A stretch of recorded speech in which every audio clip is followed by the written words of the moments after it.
What are your hopes for the politics of pregnancy in the Biden administration? We build roads so people can drive to work. Why don't we have free childcare so people can actually go to work?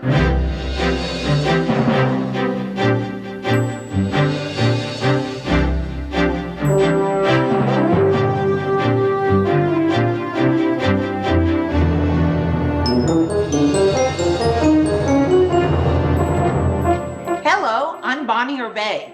Welcome to the Contrary, a weekly discussion of news and social trends from diverse perspectives. This week we talk about politics and pregnancy with author Lyz Lenz. She's written 2 books. The new one out is about pregnancy called Belabored, and we'll get to that in a little bit. But the first one is called Godland, and she wrote it from where she lives in the Midwest in 2016 after the breakup of her marriage, which had a lot to do with the election of Donald Trump. Lyz, welcome, and please tell me about that. Yes, so I live in Iowa, and I grew up very conservative evangelical, but left that faith in college, like so many people do.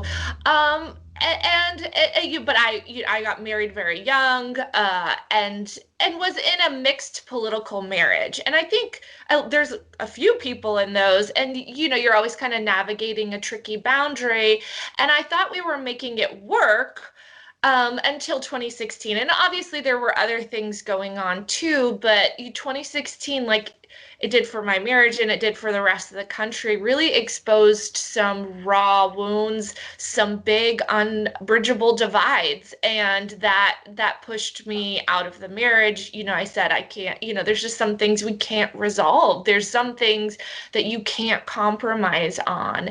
And that kind of kicked off this journey of exploring how faith is changing American culture and how American culture changes faith and how it impacts who we are politically as a nation. And so that's what that book is about. So it's personal and political, and I drove all around the Midwest, went to little churches and big churches, and wrote about it.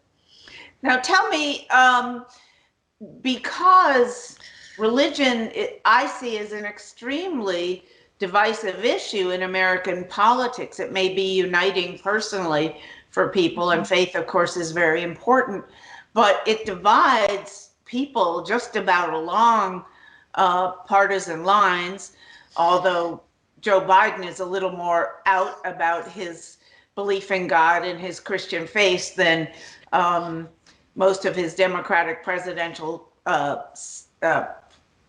people who preceded him in that office or recently preceded him in that office. So tell me about how 2016 was formed in part by evangelical Christian America. Well, I kind of want to push back on that assumption a little bit. The reality is that in America, the most recent Pew poll showed that 65% of Americans believe in a God. Over 90% of our elected representatives profess to be practicing Christians. And, if you remember, Barack Obama famously sang Amazing Grace and gave speeches that referenced his faith over and over and over again. But what it comes down to, and I believe Hillary Clinton as a candidate was very religious as well. And what it comes down to is who is allowed to be seen as a good Christian and who isn't. And in American politics, the conservative evangelical movement has kind of co-opted what looks like a good Christian. So that's why we kind of have this false narrative in our minds that, Democrats aren't Christian and the Republicans are. And yes, like statistically, Republicans tend to be more professing people of faith. But once again, 65% of Americans believe in a God, and a lot of those vote Democrat. So right, or say they do. Yes. But the fact is, the Christian churches for decades now have been shrinking. Yes, with the exception of immigrants who tend to be extremely religious. So there's this interesting conversation we're having in America about the impact of religion, and I think too often we dismiss its force. In Florida, people were shocked to see, or pundits were shocked when the Latino vote, and I know Latino is like a very broad term for a vote that is not that it is multifaceted, and we should probably understand it a little better. But one of the things that I think were really missed was the religion aspect, the power of faith in our politics. And I think, there's this inclination to dismiss it, but really, the way we set up the way we have set up our whole society is based on, this kind of like religious practice and religious belief. And it's become intertwined with nationalism, which is something that happened under Dwight Eisenhower with the help of Billy Graham. And so truly, to be a Christian and to be an American are these two kind of weird amorphous concepts that have become divorced from actual going to church religion and have turned into a concept of nationalism. So, but tell me, Joe Biden, his main theme going through the campaign was, I'm a uniter. I am going to bring the country back together. Mm-hmm. Yet he is openly pro-choice. So is his wife. He's pretty liberal along policy lines. Is there any way that he can sort of vault over that part of his politics and really bring more Christian evangelicals back into the Democratic fold? And you've been on both sides of the Christian evangelical culture. Yes. So I think there's a couple of things happening here is, the vast majority of Americans are actually pro-choice. So there's that kind of like policy aspect. But of course, Catholics in America, lobby hard for pro-life policies. And I use that term very in quotes. And so do evangelicals, but the vast majority of Americans are very much just, women need to make their own choices about their bodies. But that's not, if you ask just the general question, yes, but if you start getting into particulars like should third term abortions be allowed, all kinds of limitations, should abortion clinics have to be built to hospital standards, all those kinds of things that are backdoor ways to make abortion virtually inaccessible.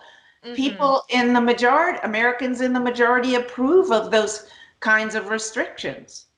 Well, I think that's because there's a problem about messaging and there's a problem about access. And this kind of gets to my book about Belabored, how we've lost the war on reproductive rights, if you want to call it, is by letting our political dialogue pit woman against child. So we have this false dichotomy in our American narrative that is, wrapped up in religion. It says you have to pick one or the other, when that is just not true at all. For so long, they're the same thing and the same person. And, story after story of women who have, third term abortions show that like it was a harrowing experience. People's lives were on the line. It was not an easy choice and it wasn't something anybody took lightly. Yet, those narratives are not the ones that are being promoted by religious advocates. So when we talk about, can Joe Biden himself straddle this line? Can he be a uniter? I think so. He's not really that liberal. He's really just a centrist. He's not Bernie Sanders. Decades ago. I think a few decades ago, he probably would have been a Republican. I guess maybe longer than a few decades ago. But there is this kind of like he's very centrist. But yes, because he is pro-choice, he's the religious fringe, which controls a lot of this kind of religious narrative that we have and dialogue that we have, is never going to see him as fully quote unquote. Christian. And I think there's a movement in America. There's a lot of the Center for Faith is really kind of trying to recontrol this narrative of what does it mean, how faith works in American politics, because we really don't see it with nuance. Once again, we don't understand, how it motivates immigrants who are religious, how it motivates, the whole civil rights movement grew out of Black churches, and so too often when we talk about religion in America, what we mean is just like whiteness, and we really need to start having a more nuanced conversation about faith in America and how it works. When you say nuanced conversation, how would that work? Because, political messaging has to be extremely brief. If it gets at all complicated, it gets lost on voters. No, I don't think so. I think that if you look at Georgia famously flipped, right? We're seeing fights there, and those fights aren't happening because they were happening outside of churches, right? They're happening, once again, we have to go harken back to the really progressive, Black Baptist churches that led the civil rights movement, that are part of this one aspect of flipping Georgia. And we don't talk about that. And then again, like to reference Florida, we have to go back and say, what was motivating, immigrant voters, and how are we seeing them as a monolith when we really need to start understanding our nation better? And I think understanding faith is, just one aspect of that and how it plays into identity. But I also think, there is this reticence on behalf of politicians, especially on the left, to talk about their faith. I mean, Joe Biden is famously good at that. But I live in Iowa. I reported on the caucuses. You didn't really see that. And there was also a problem in the media how that gets reported too, as a part of the media. I think I can self-criticize here, but when a Donald Trump holds up a Bible, we talk about that. When Elizabeth Warren gets up on stage and talks about a parable in Matthew and that's why she's pro LGBTQ rights, that doesn't get covered quite as much, right? So there's this real lack of understanding, once again, of how faith is presented in the media and how politicians present it in their lives. And I want to, before we switch over to your new book, Belabored, I want to ask about an op-ed you wrote not too long ago in the New York Times about I think it was the New York Times or the Washington Post, I'm sorry. Washington Post, Washington Post, sorry about that. And you said that Democrats should pretty much drop the idea of going after white women voters because they haven't won that category of voters in decades, and you don't seem to think they ever will. Tell me about that. I really believe, so 2020 was a huge win for Republican women down ballot. And I mean, statistically, Republicans are not the party of women, but women in that party are becoming more powerful, are more likely to be elected. And I think we're going to see that going forward. I think it's very possible that our first female president is a white Republican woman. I mean, that's not an outcome I would really enjoy, and I would like to make it so that doesn't happen. But I think there's this cultural lack of understanding about how regressive white female politics can be, and how pro status quo they are. And I don't think we do ourselves any favors by talking about, the resistance and the Women's March without also turning a critical eye to that other side, because that's how things like 2016 happened, right? Where we're like, oh no, how did that happen? It's like, well, you were missing a whole other side of this conversation. I live in Iowa. Our governor is a Republican woman. We have Joni Ernst as a senator. They're both very popular. And I think we need to be more critical in our understanding of politics and our understanding of people.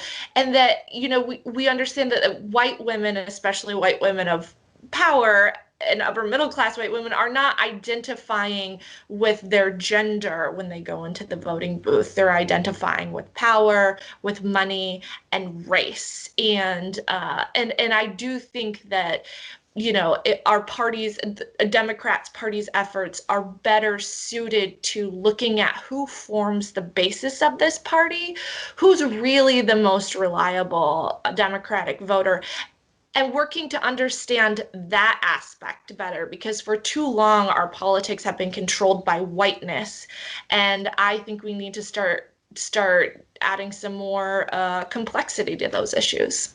Okay, so how do you, if the Democrats were to say drop white women as a target demographic, how would that work? And let me also say that it is correct that white women, if you don't divide them, white married women have voted Republican for the last, God knows, back to Reagan almost, presidential elections in 40 years ago.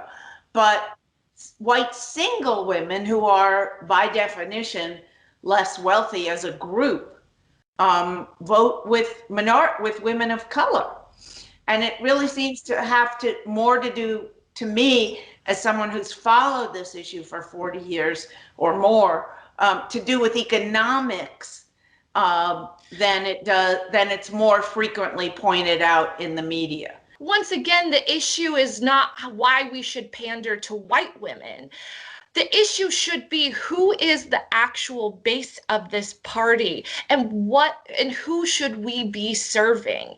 We should stop trying to appeal to this demographic if we're never going to win them over, and we should look at who we should be appealing to. We should be talking about healthcare, right? We should be talking about childcare. We should be talking about the minimum wage. And instead of this kind of like middle of the road centrism, that famous Texas columnist, said the only thing that belongs in the middle of the road are lines and roadkill, and look at the basis of our party. Stop trying to win over lost causes and really start getting fired up about how we can enact change in, frankly, a broken country. Okay, we're going to switch now over to your newest book, which is called Belabored, and it's about essentially the politics of pregnancy and parenthood. Please tell me, what is the main message in your book? Well, the book is part memoir, part manifesto, and it seeks to untangle the myths that we use and the medicine that we use to control women around the 9 months of pregnancy and beyond. I think one of the central myths that I'm really trying to attack is that myth I mentioned earlier, where in our culture we pit mother against baby, where we say you have to choose one or the other, or our laws do this thing where we divest women of choice as if they're going to make choices that are bad for the fetus inside them. And so that's what this book is about. Once again, it's memoir. Once again, it's journalism. There's some fun stories in there, but really it's all to go to kind of untangle the myths of women and their bodies and how we control them during the 9 months of pregnancy and beyond. I agree with you that abortion politics from the beginning has been about separating, pitting the mother against the fetus. But there are lots, I've been kind of shot down in that belief by a lot of pollsters and such, Celinda Lake included, that that's really not what activists on either side would say they're trying to do. How would you get them to accept that this really is part of abortion rights politics? Well, I guess people are not always conscious of the narratives that they are consuming and spewing back out again. So I think that's probably where a pollster's limits happen. They can only pull what people are conscious of, and there's a lot of our motivations that we are not fully conscious of. But all you have to do is look at how religious conservatives promote that pro life stance. And it is through ultrasounds that force women look at the baby inside them and they say, see, that look, it has fingers, ergo it's a baby. Or listen to the heartbeat. That heartbeat means it's a fully functioning child inside of you. Whereas we know that that's not true. We know that the child's heart at that point isn't fully functioning, that a lot of the blood flow through them, and that heartbeat is dependent upon the mother. And so in the law, and just science is not present in those discussions, which is how we get laws that say women shouldn't be able to abort fetuses that they can't even carry to term. And you're like, well, that's doctors are testifying saying that will kill women, and lawmakers are just like, nope, sorry, we want to care for the children. So maybe people aren't doing that, but all you have to do, or don't think they're doing that, but all you have to do is look at a gender reveal party and see that we've already kind of accepted a mass of cells as some fully formed cultural entity that now has to be divided into pink or blue, when that just really misses the actual science of the situation and the actual complexities of what it means to be a human in the world. So tell me, last question, what are your hopes for the politics of pregnancy in the Biden administration? What policies do you hope will be enacted, if any, on a federal level or on local levels that give women more choice? Right now, this pandemic is forcing Americans to really grapple with how horribly we treat women in America, and not just women, mothers specifically. Women, Representative Katie Porter just came out with a report that showed 1 in 5 women have been forced out of the workforce because schools are closed, childcare centers are closed, they don't earn enough money, there's still a huge wage gap, and this gets worse and worse and worse if you're a person of color or if you're poorer. And so what we really have is an opportunity to stop talking about these issues. We stop talking about pregnancy, about children as quote unquote women's issues, and look at them how they need to be assessed as a macroeconomic issue. We build roads so people can drive to work. Why don't we have free childcare so people can actually go to work? Women are a huge part of our GDP. And so what I hope the Biden administration does, I hope there's paid parental leave, no bailouts for businesses that don't give employees paid parental leaves, mothers and fathers. We need preschool.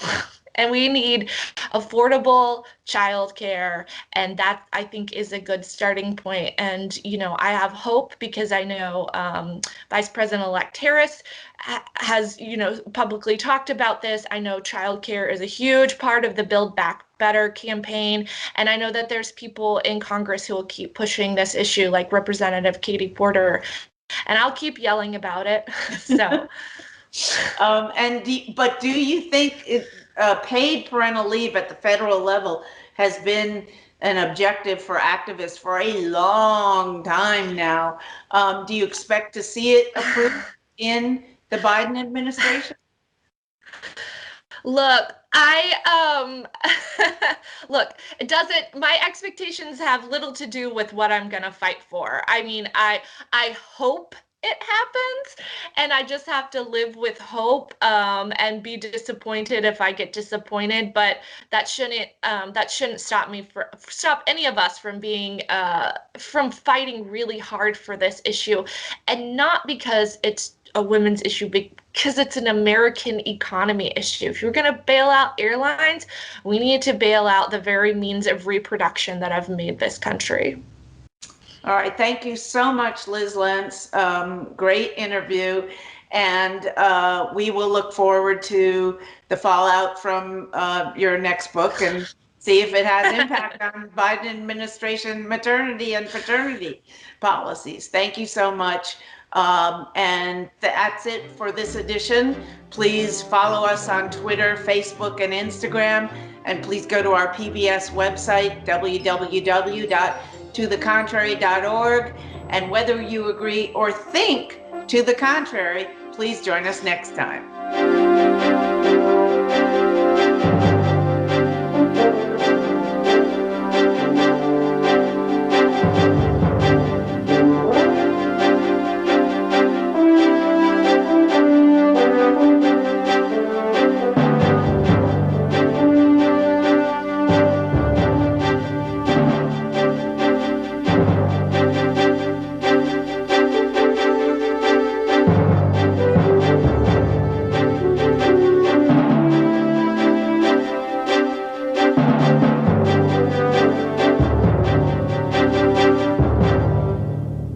Funding for To the Contrary provided by the E. Rhodes and Leona B. Carpenter Foundation, the Colcom Foundation, and the Charles A. Freoff Foundation.